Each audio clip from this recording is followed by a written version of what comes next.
Bismillahirrahmanirrahim.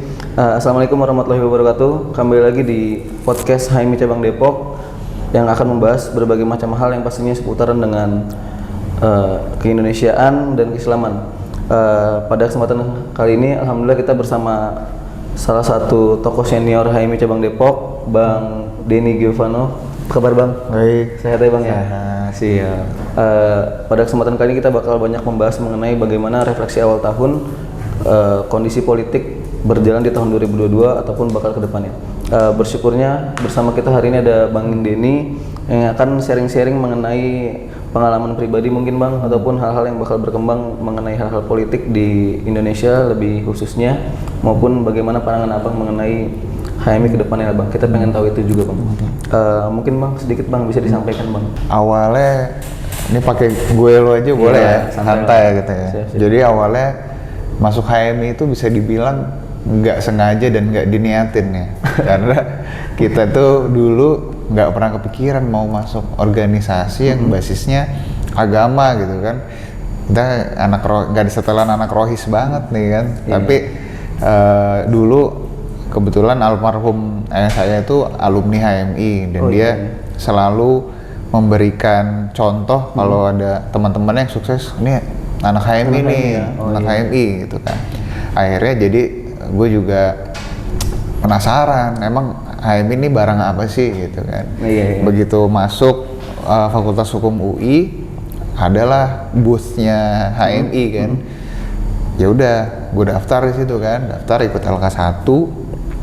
Ya ternyata banyak materi yang cukup menggugah pemikiran gue dan juga membuat gue jadi rajin baca buku lah. Jadi sejak masuk HMI itu, meskipun bukunya nggak ada kaitannya sama Fakultas Hukum nih, tapi kayak lebih rajin baca aja gara-gara HMI. Karena di situ kita ketemu komunitas yang banyak baca buku, dan supaya kita nggak kuper kan, akhirnya kita harus ikutan banyak baca gitu. Jadi tuntutan pergaulan tapi dalam konteks yang positif gitu kan. Tuntutan pergaulan harus punya pengetahuan banyak, maksudnya sih kita harus banyak baca buku, dan tentunya itu jadi awalan yang baik untuk gua untuk bisa sampai hari ini berkarir, istilahnya karena di HMI udah diajarin buat multi talent lah ya.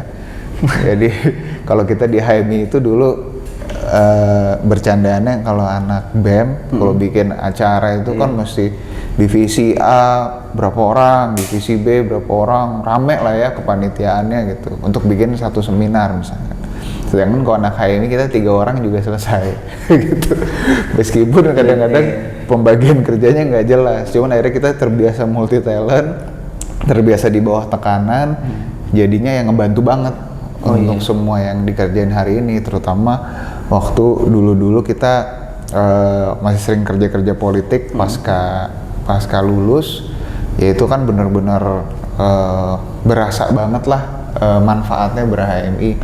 Kita terbiasa berorganisasi, jadi paham hierarki, paham struktur, terus juga terbiasa interaksi sama orang baru yang mungkin kalau jarang nggak berorganisasi, nggak ber-HMI mungkin nggak semudah itu untuk bisa cepet bergaul dengan orang. Terus juga ya tadi jadi dipaksa untuk multi talent gitu.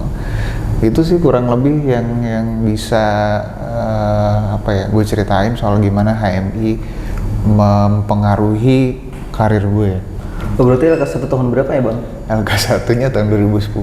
Oh, LK1 2010 justru? Iya, 2010. Sempet jadi master atau LK2 tuh kayak gimana tuh Bang? Sempet LK2 sempet juga jadi master. LK2 di Depok juga. Oh, LK2 di Depok. Jadi produk lokal nih, produk lokal ya? Iya, soalnya waktu itu diburu sama ketum cabang untuk segera LK2 karena dia mau masukin gue ke struktur kepengurusan. Oh iya. Jadi yang ada LK2 cabang Depok, ya udah LK2 dulu, padahal niatannya pengen juga nih coba ke yang nyebrang pulau kan, sekalian jalan-jalan, cuma tuntutan organisasi ya udah kita ikut patuh aja sama ketum kan gitu. Ya habis itu udah deh banyak ngelola training di internal cabang, ngisi materi juga, tapi masih kisaran Jabodetabek sih. paling Ciputat pernah ngisi, terus di Bandung pernah bantu teman-teman bikin training instruktur juga di 2016 lah. Oh iya, siap. Pasca jadi sekum cabang tuh udah. Oh, sempat sekum cabang ya bang? Sempat. Sempat cukup sekum cabang periode? Periode 2016-2017. Oh, 2016. Nah sebelumnya Ketum Korkom UI 2015-2016. Waduh, ini jabatannya amanahnya nih bener-bener luar biasa bang. Capek Sebuah kehormatan lah bang, abang bisa ada di sini bareng sama kita lah bang. Oke bang, sedikit mungkin kita bakal bahas mengenai refocusing anggaran bang. Mungkin kita bisa lihat kemarin sempat Kemenq ya, pemerintahan yang melalui Kemenq membahas mengenai bagaimana refocusing anggaran ini terjadi karena COVID dan segala macam bang. Ini menurut abang ya bang ya? Kalau refocusing itu kan konsekuensi dari pandemi yang melanda kita ya. Oke. Karena sebenarnya refocusing ini kan bukan hanya dilakukan oleh negara pasti. Iya. Kita bahkan di level rumah tangga aja refocusing, ya kan? Oh gitu ya bang? Pasti kita refocusing karena pendapatan menurun, ya kan? Kita harus set prioritas gitu. Ya apalagi Indonesia itu rumah tangga yang lebih besar lagi dan lebih kompleks lagi. Jadi pasti kita melakukan penataan ulang prioritas gitu kan. Oh, iya. Mana yang harus jadi prioritas, mana yang enggak. Betul. Dan biasanya memang yang paling sering dianggap tidak prioritas adalah belanja pegawai. Jadi biasanya kalau di APBN ya, yang paling pasti kena refocusing adalah perjalanan dinas pasti dikurangin. Kemudian juga ya belanja-belanja yang bisa dibilang tidak terlalu produktif lah dan bisa dikurangi pasti dikurangi gitu. Ya refocusing sih memang kebanyakan berkisar seputaran itu ya. Dan juga mungkin ada juga misalkan program-program yang misalnya harus dijalankan dengan awalnya anggarannya 100, ini selain belanja pegawai ya, ini program-program di kementerian, misalkan awalnya dianggarannya 100, tapi karena pandemi ya kita harus turunin, bisa jadi 85 atau 75, kayak gitu. Oh iya bang. Gitu. Oke. Gue sempat lihat nih bang di CV abang nih, sempat jadi tenaga ahli DPR dan juga memang latar belakangnya FH ya, Fakultas Hukum ya. Pengen tahu deh bang, kira-kira ada indikator khusus nggak sih bang? Kira-kira harus diadakan refocusing anggaran ini bang? Dan bagaimana kira-kira bang dampaknya untuk perpolitikan bang? Oh indikator secara khusus sih nggak ada ya. Tapi memang di setiap kementerian kan dia punya mana yang di-set sebagai prioritas, mana yang bisa dikurangin, itu mereka sudah punya sendirilah ininya ukuran-ukurannya. Kalau kita di DPR kan lebih ke arah menerima laporan mereka, kemudian apa yang sekiranya ini wajar nggak? Refocusingnya, ini anggarannya dikurangin segini wajar nggak? Apakah dengan ini dikurangin tetap bisa optimal atau enggak bekerjanya gitu? Ya kalau anggota-anggota dewan kan menilainya sampai pada tahap situ. Rasional nggak nih? Gitu. Rasionalitas juga harus di ini ya.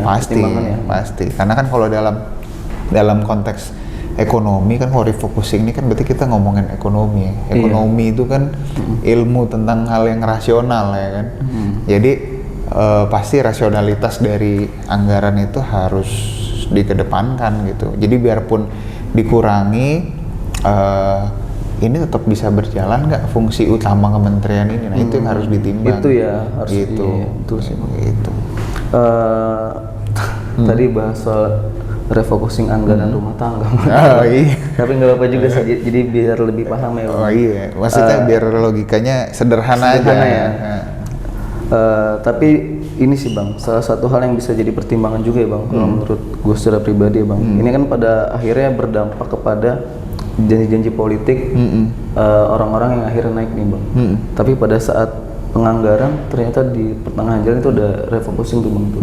Nah itu kira-kira bakal berdampak nggak sih bang, atau stabilitasnya bakal seperti apa sih? Soalnya kan misalnya janjinya A nih, ternyata di tengah jalan ada kebijakan yang harus refocusing anggaran nih. Itu dampaknya kira-kira berasa nggak sih bang sampai saat itu seperti apa sih? Kalau yang gue lihat, kalau di konteks daerah itu tidak terlalu ya. Tidak terlalu, tapi memang mungkin kalau di level nasional pasti ada Iya, kebijakan-kebijakan yang ya akhirnya misalkan bukan bantuan lah ya adalah program-program pemerintah yang seharusnya penerima manfaatnya bisa 100 terpaksa harus jadi misalkan 70 gitu karena dianggap program itu tidak satu arah dengan pemulihan ekonomi nasional. Jadi pemerintah tentu menimbang-nimbang mana yang satu visi dengan program pemulihan ekonomi nasional, mana yang tidak. Kalau yang searah pasti di backup habis gitu. Ya. Tapi kalau nggak searah pasti ditahan dulu ya, nanti ketika sudah mulai stabil baru dikerjain lagi. Gitu. Kita tidak bisa hindari nih Bang, pada akhirnya dunia khususnya Indonesia ya, kita mengalami pandemi lah Bang. Dampaknya cukup besar kan untuk Indonesia lebih khususnya, dan juga perpolitikan tidak bisa kita hindari nih, juga berdampak.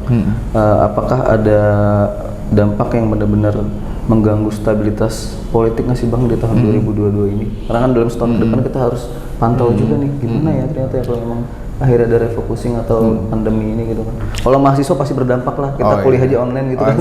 Iya, untung demonya belum online. Kalau demo online lucu juga. HMI demo online atau offline siap gitu. Bingung juga ntar demo online.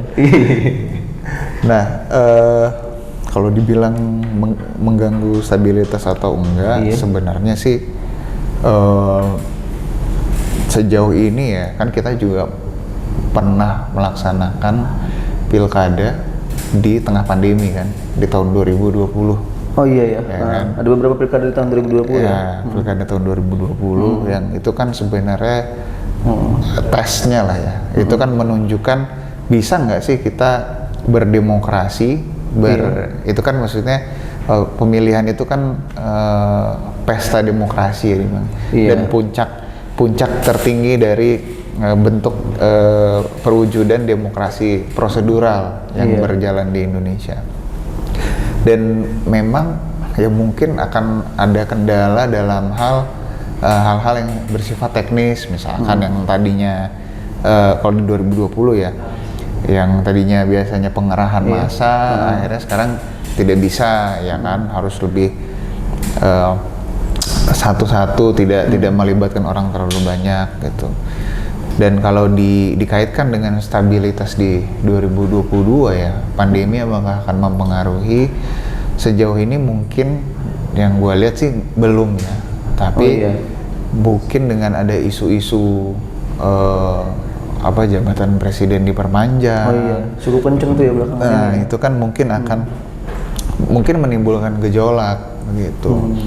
Apakah benar, maksudnya yang akan jadi pertanyaan di kalangan masyarakat, apakah benar perpanjangan ini benar-benar dilandasi oleh kekhawatiran akan dampak pandemi yang berkepanjangan? Itu kan harus dijawab, ya kan? Apalagi kalau misalkan ternyata di tahun 2023 nih, ternyata kita udah bebas dari pandemi nih, maksudnya COVID bukan bebas lah ya, COVID hanya akan menjadi endemi, bukan lagi menjadi pandemi lagi. Berarti kan kita sudah bisa berkehidupan normal. Lalu urgensinya di mana gitu. Sedangkan keputusan apakah kita akan pemilu atau tidak di 2024 tentu kan harus diambil di tahun ini dong. Karena kan persiapannya tidak sebentar gitu, karena proses pengadaannya panjang segala macam. Itu yang menurut gue sih potensial dijadikan isu isu yang mungkin bisa menjadi penyebab instabilitas. Tapi selama pemerintah ataupun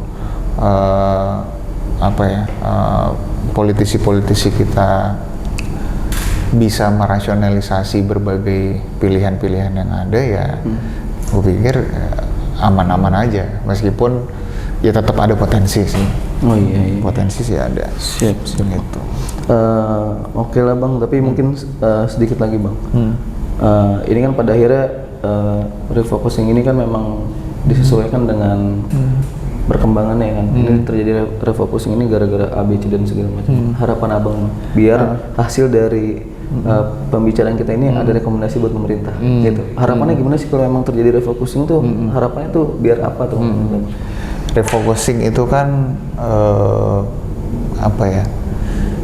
Bagaimana prioritas daripada negara untuk menyejahterakan masyarakatnya dan memenuhi hak-haknya itu tetap bisa berjalan meskipun beban negara lagi berat gitu kan. Betul. Kan refokus ya kan beban negara lagi berat karena satu kita harus misalkan aja beban vaksinasi aja. Vaksinasi kita gratis. Kan? Betul. Berarti gratis itu kan bukannya berarti gratis sama sekali, tapi pemerintah yang menanggung biayanya. Itu kan berat. Jadi beban-beban itu bagaimana benar-benar bisa diemban oleh negara tanpa mengurangi kemampuan negara untuk menyejahterakan masyarakatnya di aspek yang lain. Itu kan aspek kesehatannya gitu. Karena yang paling membutuhkan support sekarang adalah tentunya teman-teman kita yang di usaha mikro, kecil dan menengah. Betul, gitu. betul. Mereka ini yang paling struggling lah dalam COVID ini. Karena ini kan berbeda krisisnya dengan krisis 98 di mana justru mereka yang menjadi tulang punggung daripada perekonomian negara ini gitu. Nah, kalau sekarang UMKM itu justru yang terdampak paling parah. Betul. Jadi kalau ditanya ya kan, kalau ditanya harapannya apa? Ya harapan gua refocusing ini benar-benar bisa apa ya? Mengutamakan kesejahteraan, bukan kesejahteraan, mengutamakan teman-teman kelompok rentan, pelaku-pelaku usaha yang rentan, terutama dari usaha mikro dan kecil gitu, agar tetap bisa sustainable usahanya, tidak sampai gulung tikar gitu. Jadi ya harapannya sih sesimpel itu, tapi mungkin implementasinya yang rumit. Iya sih betul, pasti. Gitu. Ya roda ekonomi juga harus berputar lah ya, luar dari hal-hal yang terjadi ini kan. Iya, orang kena COVID bisa mati, tapi nggak makan juga bisa mati. Betul. Sepakat. Jadi kesehatan dan ekonomi itu kan sama pentingnya. Oke. Siap Bang. Mungkin nanti kita bisa ngobrol Bang. Di luar dari pembahasan ini, saya sampaikan terima kasih Bang karena memang sudah menyempatkan jauh-jauh dari Bintaro ya Bang ya. Iya. Dari Bintaro ke sekretnya podcast HMI Cabang Depok untuk bisa ngobrol-ngobrol. Selebihnya kita bisa silaturahmi dan bersyukurnya teman-teman sedikit mungkin saya sampaikan. Jadi ini nih di belakang ini salah satu program Ketua Denny pada saat di Korkom. Iya Bang ya, begitu Bang ya? Iya. Jadi pada saat 2015 ini masih Bang Denny, suara Bang Denny Bang? Ini suara gua. Suara Bang Denny masih jadi background yang hari ini kita pakai sampai hari ini. Sebegitu berdampaknya Bang Denny sampai hari ini. Lumayan lah. Alhamdulillah ya Bang ya. Alhamdulillah masih kepake. Untuk pengkaderan dan juga untuk HMI lah Bang utamanya. Mungkin itu saja yang bisa kita ngobrolin. Semoga ada hal-hal yang bisa ditangkap dan juga bisa jadi rekomendasi untuk teman-teman, khususnya teman-teman HMI di cabang Depok dan yang ada di Indonesia Bang ya. Kita akhiri Bang, mungkin ada yang mau disampaikan lagi Bang sedikit? Harapan untuk teman-teman HMI lah.